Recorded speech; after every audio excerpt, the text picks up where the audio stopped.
मैं हूं आपका दोस्त, आपका होस्ट आर के, और आप देख रहे हैं आर के ट्रेडिंग। तो दोस्तों, सोमवार के लिए यानी कि कल, आज है सबसे पहले 11 फरवरी 2024 और यहाँ पे 12 फरवरी 2024 के लिए बैंक निफ्टी और निफ्टी यानी सोमवार के लिए लेकर उसका एनालिसिस हाजिर हूँ। तो बैंक निफ्टी में मूवमेंट आपको मिला होगा, 500-600 पॉइंट का मूवमेंट मिला लास्ट टाइम फ्राइडे को।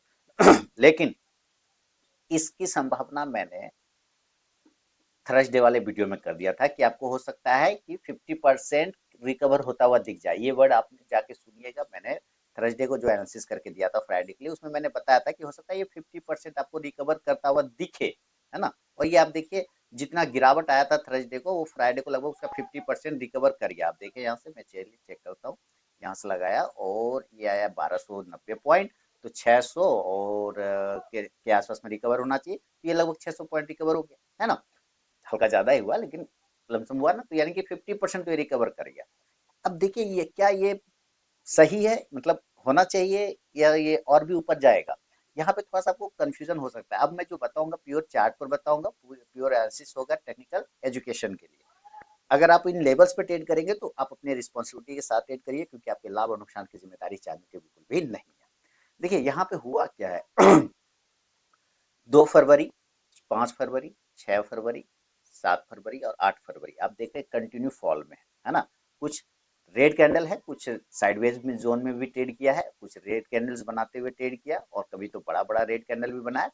इन सब को यहाँ पर कहीं ना कहीं क्या किया है, क्या किया, ये चूंकि शॉर्ट बना ना, ये क्या बन गया, शॉर्ट बन गया। तो ये जो ग्रीन कैंडल बना, इसको में क्या बोलेंगे, कवर। तो ये क्या बन गया, शॉर्ट कवर। ये शॉर्ट कवर हो गया, यानी कि शॉर्ट किया गया तो उसको हम कवर कर लिए। इसका मतलब क्या, ये तेजी का सिंबल है। ये तेजी आ सकता है क्या उसमें? तो मेरे ख्याल से तो अभी नहीं।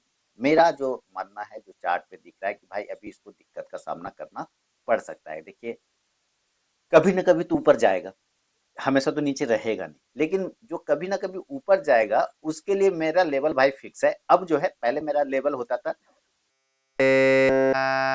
बनता हुआ दिख जाए, हो सकता है, मे भी हो सकता है ऊपर भी चला जाए।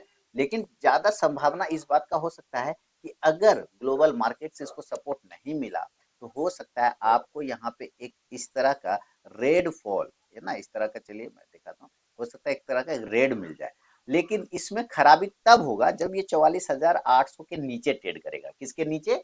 44,800 के नीचे, क्योंकि दोनों ही दिन का लो अगर आप देखते हैं थर्सडे और फ्राइडे का, तो 44,850 के लगभग का लो है। तो एक चीज ये भी समझ में मोटा मोटी आता है कि 44,850 इसका एक अच्छा सपोर्ट एरिया बन रहा है। क्लियर हो गया यहाँ पर? अब ये 44,850 के नीचे, यानी कि 800 के नीचे, 44,800 के नीचे अगर ये ट्रेड करता है यहाँ पर, तो फिर ये जो यहाँ वाला कैंडल है, यहाँ पर आने की कोशिश करेगा। और ये है लगभग लगभग इसका लेवल 44,400 का, कितना, 44,400 का। फिर यहाँ से ये 400 पॉइंट की रैली आपको दे सकता है। क्लियर हो गया? तो अब दो बातें समझ में आ गई कि हमें सेल करना होगा अगर 400 पॉइंट के लिए, तो 44,800 के नीचे करेंगे। पहली बात ये हो गया। दूसरा बात, ऊपर ये तब तक पॉजिटिव नहीं होगा जब तक 47,200 के ऊपर नहीं निकलेगा, तब तक ये पॉजिटिव नहीं होगा, सेल ऑन राइज में रहेगा। अब इसको टाइम फ्रेम छोटा कर लेंगे, यानी 15 मिनट में आएंगे और इसमें इंट्राडे लेवल्स को ढूंढने की कोशिश करेंगे कि कहाँ पर हमें बाय और सेल करने के चांस बनेंगे। अब देखिए, ये जो है ना, यहाँ से हम एक ट्रेंड लाइन को मैच कराते हैं। चलिए, एक ट्रेंड लाइन यहाँ टच किया, यहाँ टच किया, और इसी ट्रेंड लाइन को मैं थोड़ा आगे खींचता हूँ, तो क्या पता चलता है कि यहाँ पर तीसरा रेजिस्टेंस एरिया बन रहा है, जिसका भाव आ रहा है 45,800 के आसपास में। कितने का आ रहा है? 45,800। कैसे आ रहा है ये देखिए, ये आ गया, ठीक है। क्लियर समझ में आ रहा है? यहाँ पे एक रेजिस्टेंस है, टकरा के गिर गया, यहाँ एक रेजिस्टेंस है, टकरा के गिर गया, और यहाँ एक रेजिस्टेंस है, टकरा गिर गया। मैंने इस बात का भी बोला था कि हो सकता है ये 45,700 के ऊपर नहीं जाए, है ना, फ्राइडे के दिन। और बिल्कुल उसी तरह से ये 45,700 के ऊपर गया भी नहीं, रिजेक्शन ही मिला उसको। क्लियर हो गया?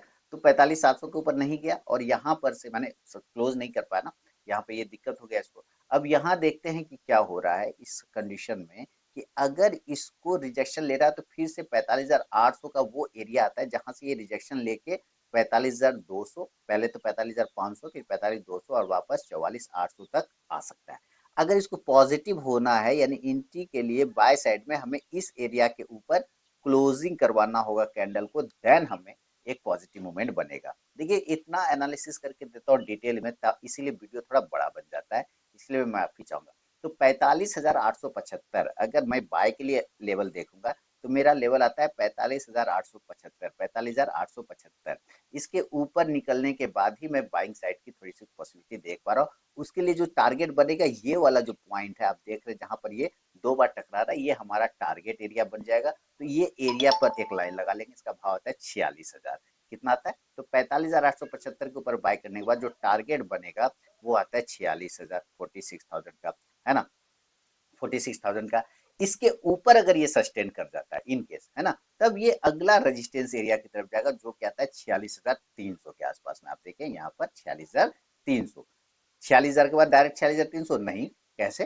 तो 46,100 आपको बीच में पॉइंट पकड़ के चलना होगा, 46,200 देन 46,300।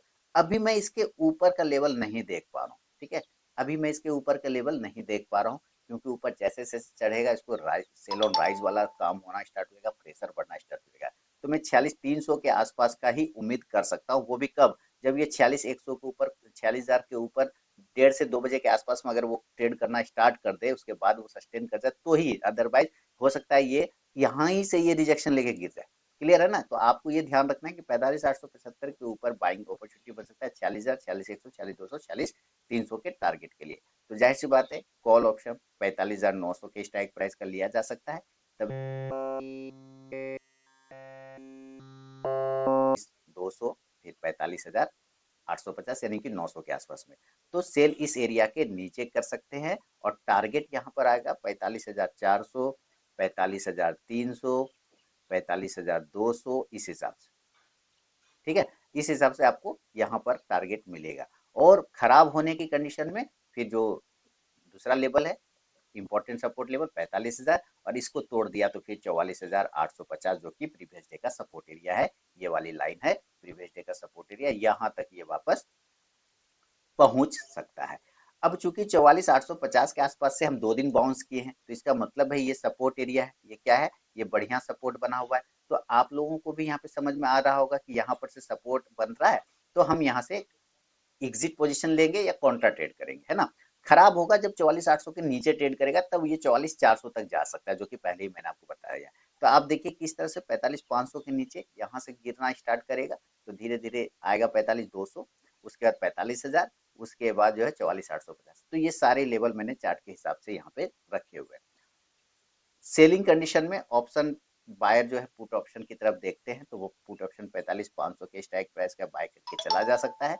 इंडेक्स जब नीचे आएगा तो ये पुट ऑप्शन ऊपर जाके प्रॉफिट देगा। क्लियर हो गया? ये है बैंक निफ्टी का एक नॉर्मल कंडीशन में बाइंग और सेलिंग जोन।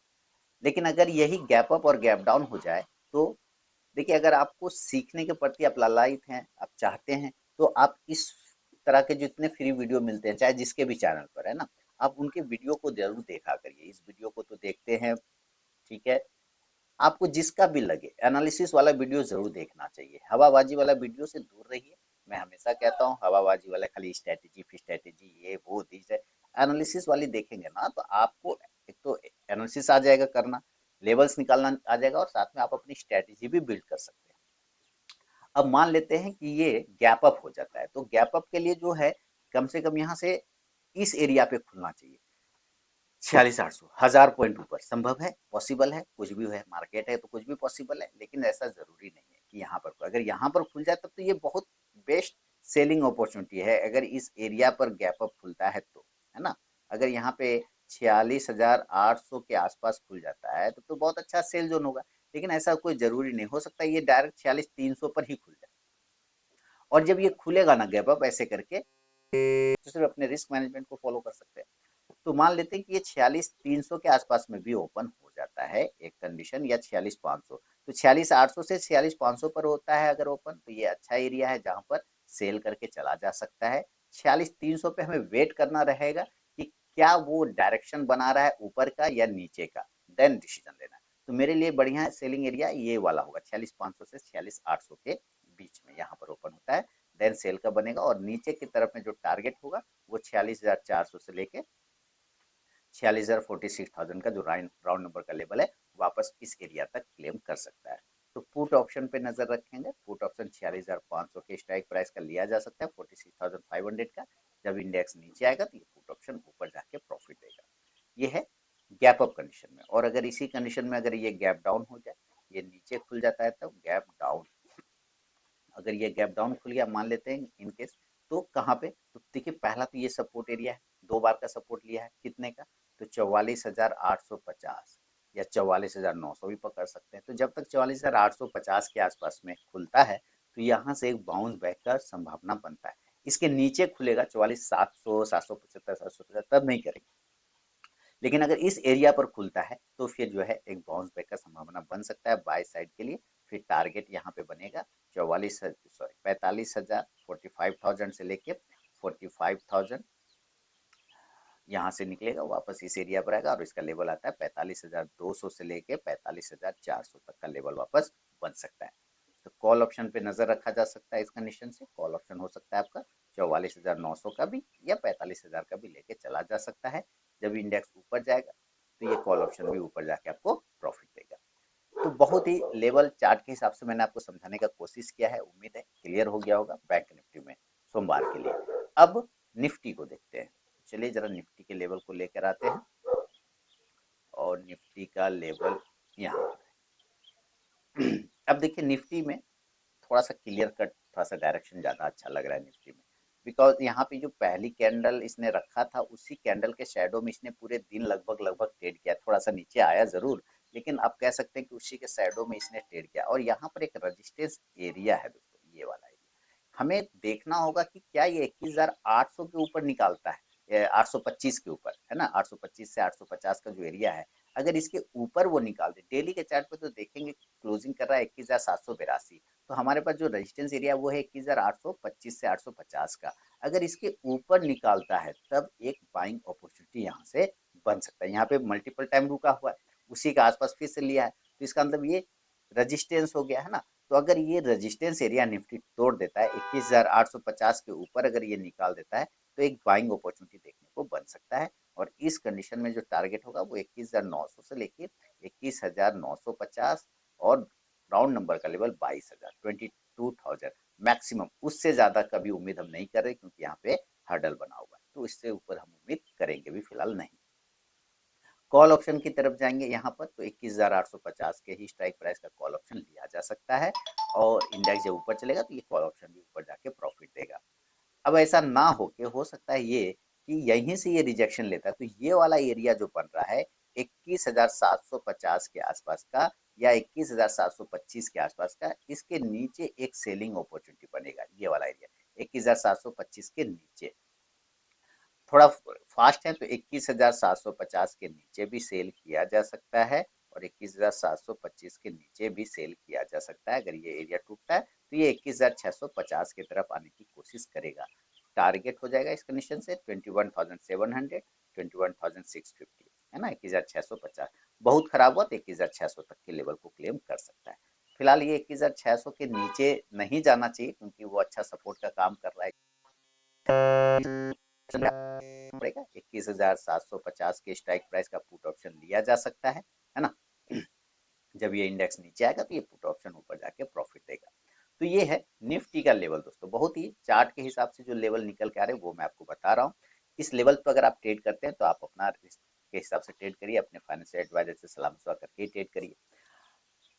अब हम लोग गैप अप और गैप डाउन समझते हैं कि कितना ये गैप अप हो सकता है और कितना गैप डाउन हो सकता है। थोड़ा ऑप्शन चेन भी अगर आप चाहते हैं तो मैं देख लेता हूँ, हालांकि मैं उतना ऑप्शन चेन को फॉलो नहीं करता, मैं चार्ट को फॉलो करता हूँ, उसी पे काम हो जाता है। अब यहाँ पे हम देख रहे हैं कि क्या हो रहा है। अगर ये गैप अप खुल जाए तो गैप अप के लिए देखिए सबसे बढ़िया एरिया है, आप यहाँ पे देखिए, मैं आपको यहाँ पे ऑप्शन चेन पर लेके चलता हूँ, ये आ गया ऑप्शन चेन, ठीक है। अब जब ऑप्शन चेन देखेंगे तो यहाँ पे इधर पुट है इधर कॉल है, यानी कि इधर सपोर्ट है इधर रेजिस्टेंस, कॉल मतलब रेजिस्टेंस, पुट मतलब सपोर्ट, ठीक है। अब यहाँ पे देखते हैं कि हमारा स्पॉट प्राइस तो क्लोजिंग 21,782 के आसपास यहाँ पे। अब 21,782 यानी कि 21,800, थोड़ा सा इसको मैं ऊपर कर लेता हूँ फिर आपको और अच्छे से समझ में आएगा। 21,800 के आसपास में कहीं ना कहीं तो हम क्लोज कर रहे हैं, इसका मतलब यहाँ पे आप देखिए लगभग लगभग 26.5 लाख का पुट में ओपन स्टेज है और कॉल में लगभग 38 लाख का, 37 लाख से ज्यादा है। तो इसका अंदर क्या है कि 21,800 तो इसका रेजिस्टेंस एरिया बन रहा है ना, इसीलिए मैंने कहा था जब 21,825 के ऊपर निकलेगा तभी बाइंग करेंगे। क्यों? तब ये सारे जो कॉल राइटर है ना वो कवर करने के लिए आएंगे, यानी कि वो शॉर्ट काटने के लिए आ जाएंगे। जब वो शॉर्ट काटेगा तो उसको ऊपर की तरफ फेंकेगा, समझे ना। उसको दिक्कत लग रहा है, इसको लगेगा ये तो गलत हो गया, तो ये काटेगा उस पोजीशन को, तो उसको और ऊपर की तरफ शॉर्ट कवरिंग हो जाएगा। तो इसके लिए हमें ये देखना है कि इसका मेन गैप अप कंडीशन कहाँ पे बनता है, जो कि हेवी रेजिस्टेंस हो सकता है। तो जब भी गैप अप होगा तो ऊपर की तरफ, तो जहां पर डिफरेंस ज्यादा हो जाए, पुट और कॉल में बहुत ज्यादा का डिफरेंस हो जाए। आप यहाँ पे देखिए, अगर हम 21,850 भी करते हैं तो कोई खास डिफरेंस नहीं, 5 लाख और 10 लाख का डिफरेंस पड़ता है। यहाँ पर अगर 21,900 पे करते हैं तो 10 लाख और 26 लाख है यहाँ पे। लेकिन जैसे ही हम 21,950 और 22,000 के आसपास आते हैं, आपको डिफरेंस अचानक बढ़ गया। 21,950 में मात्र 2.5 लाख का ही पुट में ओपन इंटरेस्ट है, और कॉल में अगर आप देखते हैं तो 13 लाख का, कई गुना ज्यादा है ना। तो सही गैप अप एरिया जो होगा, अगर हमें देखना होगा, तो 21,950 से 22,000 वाला एरिया जो होगा, वो ज्यादा एरिया अच्छा होगा। अगर ये गैप अप खोल देता है इस कंडीशन पे, न्यूज की वजह से, कुछ भी वजह से, तो ये एरिया होगा जहां से आपको सेलिंग फिर बनता हुआ दिखेगा, क्योंकि वहां पे ज्यादा ओपन इंटरेस्ट है कॉल साइड में पुट के मुकाबले में। तो यहाँ से एक सेल पोजिशन बन सकता है। नीचे की साइड में टारगेट फिर बन जाएगा 21,900 से लेके 21,850, और 21,800 से लेके 21,750, जो कि लगभग क्लोजिंग प्राइस है। ठीक है। पुट ऑप्शन ऊपर से 21,950 का भी आप लेके चले जा सकते हैं, और 22,000 का भी। इंडेक्स नीचे आने पे ये पुट ऑप्शन ऊपर जाएगा। ये गैप अप सिचुएशन है ना। ये गैप अप और गैप डाउन है ना। अब इसी तरह से अगर आप गैप डाउन देखेंगे, गैप डाउन ढूंढेंगे, तो गैप डाउन हमें ढूंढना होगा कहाँ, जहां पर कॉल के मुकाबले पुट का संख्या ज्यादा है। तो चलिए हम थोड़ा इसको देखते हैं कि वापस से ऑप्शन चेन आपको इसी हिसाब से नॉर्मली, अगर आप समझते ज्यादा रॉकेट साइंस नहीं लगाना, तो आपको आराम से समझ में आ जाएगा। अब तो देखिए नीचे, मतलब गैप डाउन मतलब नीचे, तो आप 21,600 पे डायरेक्ट हम आते हैं। तो यहाँ पे देखिए पुट में ओपन स्टेट है लगभग 25 लाख का, और कॉल में है लगभग 6 लाख का, यानी कि उससे 4 गुना इधर ज्यादा है। पहली बात तो इधर। दूसरा, अगर हम देखते हैं 21,650, तो यहाँ पे उतना नहीं आएगा, क्योंकि यहाँ पे 5 लाख है पुट कॉल में, और पुट में है लगभग 13 लाख, यानी 5 दूनी 10, डबल से हल्का ज्यादा। लेकिन अगर आप इस एरिया पे देखते हैं कि 600 पे, तो यहाँ पे तो जबरदस्त है, 4 गुना है।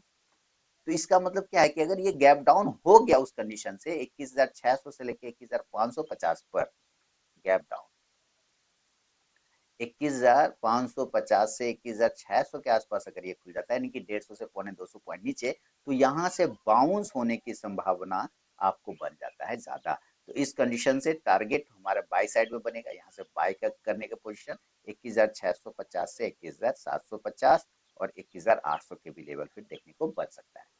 कॉल ऑप्शन इस कंडीशन से लिया जा सकता है 21,650 के ही स्ट्राइक प्राइस का, कोई दिक्कत नहीं। इंडेक्स ऊपर जाने पे कॉल ऑप्शन ऊपर जाके प्रॉफिट देगा।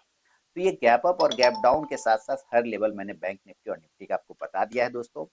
उम्मीद है थोड़ा वीडियो बड़ा बन जाता है, 20 मिनट का बन जाता है यही समझाने के चक्कर में। अदरवाइज मैं भी सिर्फ लेवल लेके निकल जाऊँ, देख देख लिख के निकल जाऊँ। मुझे चार्ट पे बताना रहता है, अधूरा चीज बताना मुझे पसंद है। तो चलिए अब मिलूंगा मैं आपसे नेक्स्ट वीडियो में, लेकिन आपके कमेंट का इंतजार रहेगा।